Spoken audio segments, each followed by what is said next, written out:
Let's cite our next text, which is a work on a website. I turned this website into a PDF so that it was more easily viewable for everyone. So when I did that, one of the things that got lost, one of the things that you aren't most easily able to find is the URL, which we will need for our citation, but I added the URL as a link here in our journal entry information page. So you can copy and paste that, or just copy it if you are handwriting into your journal when that part comes. Okay, so what you're going to need is the article that we just saw on the previous screen, and you're going to need the template for a work on a website. Again, your textbook is the best place to find templates for citing in MLA format. The template for a work on a website is found on page 181 and 182 in your book. It's listed as number 31, work on a website. Okay, so let's take a preview of the template, make sure that we can find everything either on the article itself or supplemented in the LMS. We're going to need the author's last name and first name. Let's check for that. It's not immediately visible, so anything that's not immediately visible, just kind of scroll through to the bottom of the first page and see if you can find that information. We can see below the image that the author of this article is Cade Metz. We are going to need the title of the work. We saw that at the very top here. We're going to need the title of the site. That information is shared as well. This came from the New York Times. We're going to need the publisher. Now, I will explain where to find that when we're copying it down and whether we actually do need to copy it down or not. You can make your decision then, but this document does have it. We'll need the date that this is published. So again, I might need to scroll back down. We've got 2 dates, so we'll figure out when we're citing which one to use, but we do have that information. And then again, we need the URL. Now, this document that you would be looking at doesn't have the URL easily accessible, but I've pasted it here in the LMS for you. Okay, so let's get started. The author's last name was Metz. We're going to just start there. We don't need any special formatting just yet. We're not dealing with any titles. After we write the first element, let's check for punctuation. So we're going to need a comma after the author's last name. And then we can check again what is the author's first name. It is Cade, so we will write that down. Followed by what punctuation we're going to need a period, as we can see here. Now you'll notice that in the template it says if any, like as if the author might not be present or have a first name or something like that. So what the template is letting us know is that if we can't find this information, we can just skip it. Okay, so now we need the title of the work. This article is titled, "What Exactly Are the Dangers Posed by AI?" Now, I want to talk briefly about capitalization. The title and the way that it is capitalized is also how it should be capitalized in our citation.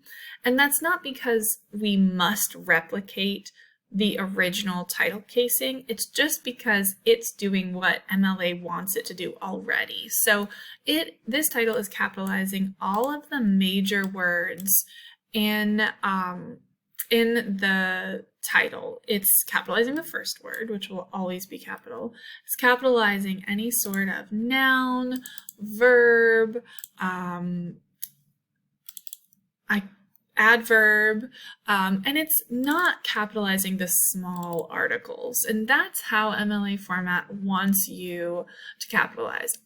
I like to think of it as the major words. So any big words, any words that aren't the and, by, those kinds of things are going to be capitalized with their first letter. So we're going to replicate this capitalization when we type up the title, "What Exactly Are the Dangers Posed by AI?" And we're also going to try and replicate this exact punctuation here. Okay, before we do that though, we need to pay attention to how it's formatted. Notice that it's in quotation marks, so we have to make sure we add those as well.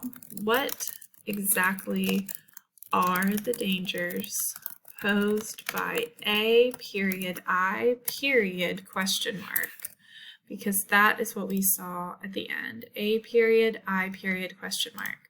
It's really important to pay attention to details when you are citing, just for the specifics of what MLA format is.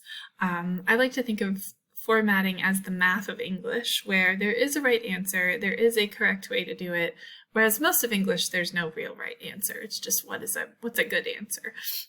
So let's talk a little bit about what's going on with our template and how we should deal with that in our citation. Okay, so we see that our template says period and then a quotation mark.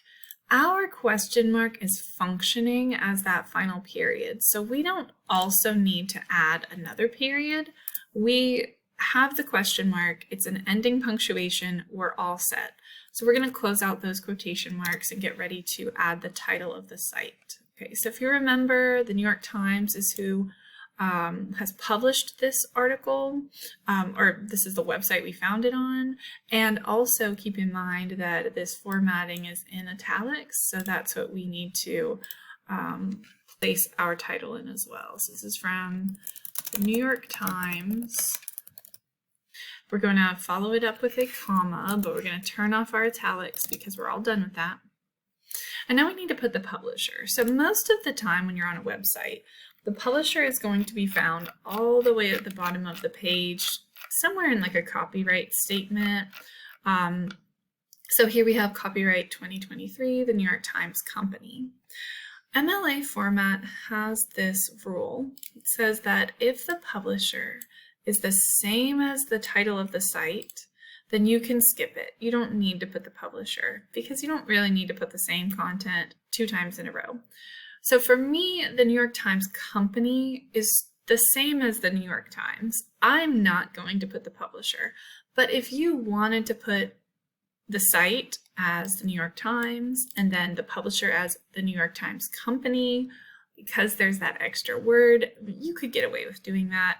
Personally, I'm lazy. I just don't want to take the time, so I'm going to skip it. Okay, now I need the date. When was this article published? It was published originally in 2023 on May 1st, but then it was updated a few days later on May 7th. I think it's important to always select the most up-to-date day of publication because something may have changed and you want your reader to know that you've got that information in there. So use May 7th. For MLA format in a citation, the day is going to be day, month, year. So we're going to do 7 May 2023. You can see that we're looking at comma as our ending punctuation. And now we need a URL, and then we'll have a final period all the way at the end of that URL. So I'm going to jump over here and grab it from the LMS and put it at the end. Now, it came in a little bit big, possibly the wrong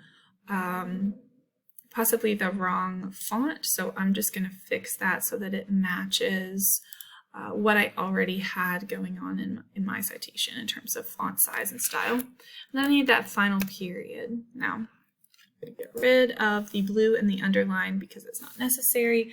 And there you go. There is the citation for your journal entry.